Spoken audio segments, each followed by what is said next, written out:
Okay, let's dive into another video. This time guys, magre-review tayo ng spark plug. Siyempre kung ikaw ay walang motor at hindi nagmumotor at napadaan ka lang sa video na to, pwedeng-pwede mong ipasa ang video sa mga kakilala mong may motor dahil mahalaga na malaman nila itong i-review kong spark plug na ang brand ay Daytona. Ayan, so ito ay ang Daytona Ignimax. Ayan. Ayun guys, so ito, tingnan yung mabuti. Itong box niya, no? Ayan. Ignimax, Daytona. Ayan. So, makikita nyo kung saan siya gawa. Made in PRC. So, ang ibig sabihin ng PRC, ito ay isang abbreviation, no? Nang ibig sabihin ay People's Republic of China. So, ibig sabihin, ang product na ito ay gawa sa China. In other words, made in China.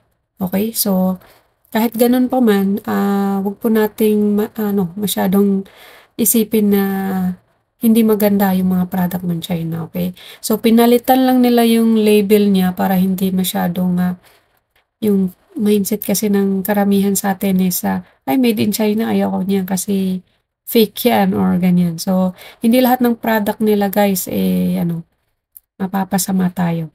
Okay? Or hindi maganda yung gawa. Meron din nabibili na galing sa kanila na talagang quality. Okay? So, continue tayo. Tignan yung mabuti guys kasi baka parehas tayong nabili. So, ang pin niya is 3391. Ayan. Tapos, CR6HSA.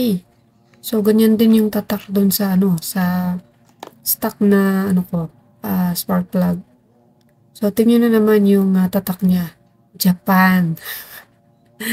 Ayan. So, sobrang, sa akin na isang, first timer humawak ng actually ng spark plug ay mapapabilib talaga ako na ito ay gawa ng Japan kasi yung pag hinawakan mo siya din yung quality din niya is sa texture niya original yung dating. Ayan. So ito yung sinasabi ko na kaya ko siya napagkamalan na hindi siya pwede sa Smash kasi hindi ko alam na pwede palang buksan yan. Ayan. So, pwede pala siyang tanggalin. Ayan ang napapala ng mga baguhan. Kaya itong video na to ay bagay na bagay sa mga baguhang nagmumotor. So, ayan. So, bali ito yung stock na spark plug ko. Ayan. So, after ko siyang linisin, makikita nyo sa last video ko. So, ito na siya ulit. Yan. Kasi itinakbo ko siya ng nasa around 60 km. Ayan, so NJK brand. Kita nyo? Ito yung stock niya guys. Maganda yung maganda to.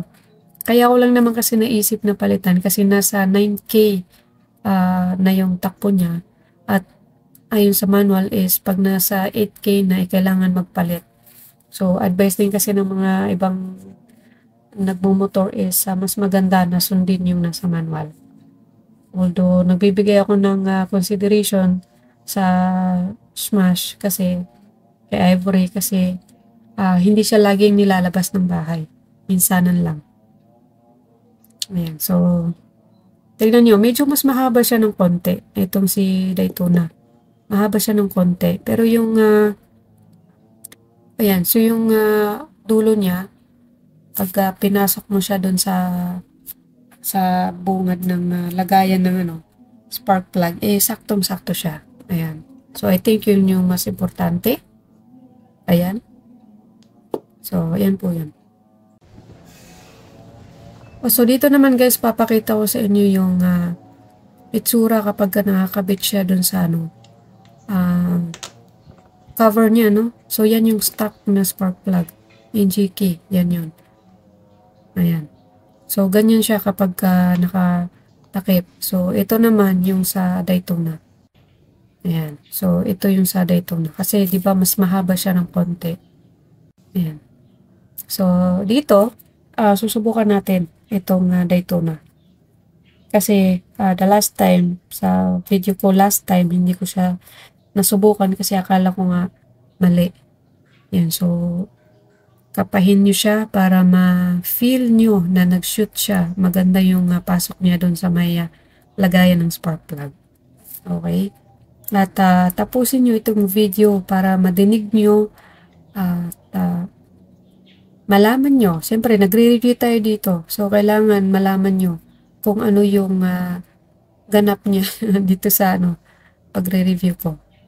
So, panoorin nyo pala guys yung last video ko, no? Ilalagay ko sa description para mas mabilis nyo mahanap.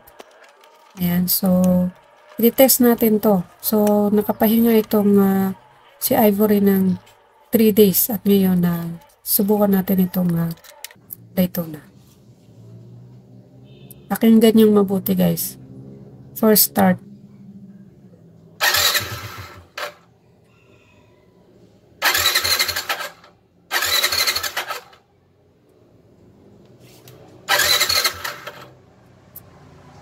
So, kayo nang humusga.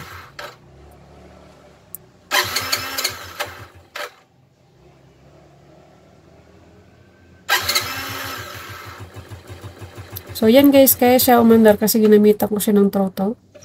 Ayan, namatay ulit. Tapos, ngayon, ang gagawin ko is yung dating gawi ko. So, i-kick ko siya. Gaya ng ginagawa ko dun sa gaya ng usual na ginagawa ko. Ayan. So, naka-on kasi yun eh. So, yan. In-off ko yan.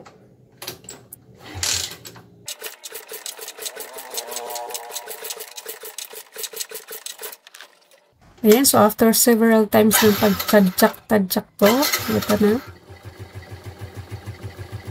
Okay.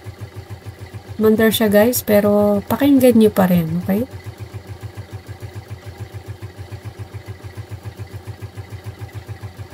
Ganito pag nagre-review. Kailangan pagka pakinggan natin yung tunog niya. Ayun, patay ulit. So, bali guys, nabili ko to sa Shopee, no? 143 pesos. Ayan, so, ito yung description niya. At saka, maganda yung review niya. 4.7. Actually, may mga comment dyan na gumana sa kanila, sakto sa smash nila, ayan. So, sana mapanood nila to at ma-share nila yung experience nila about dito sa Daytona kasi maganda yung mga comments nila dyan.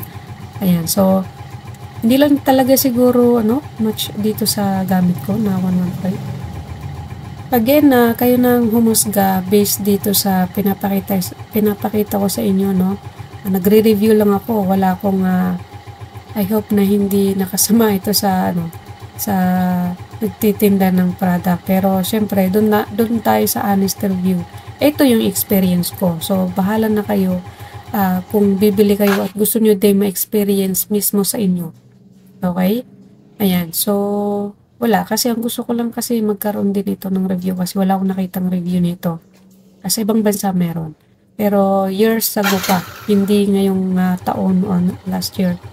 Yeah, so sana yung mga expert dyan, no, na nanonood dito, yung mga nagmumotor dyan, mag-comment kayo para at least may matutunan ako sa inyo at may matutunan yung mga ibang manunood ditong video. Yan, so again, thank you so much for watching. Paki-pasa po itong video, pa-like.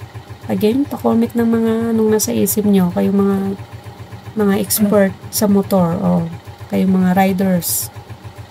Ayan, so wala, patay ulit. Mag-stick muna ako sa stock na spark plug. Bye-bye!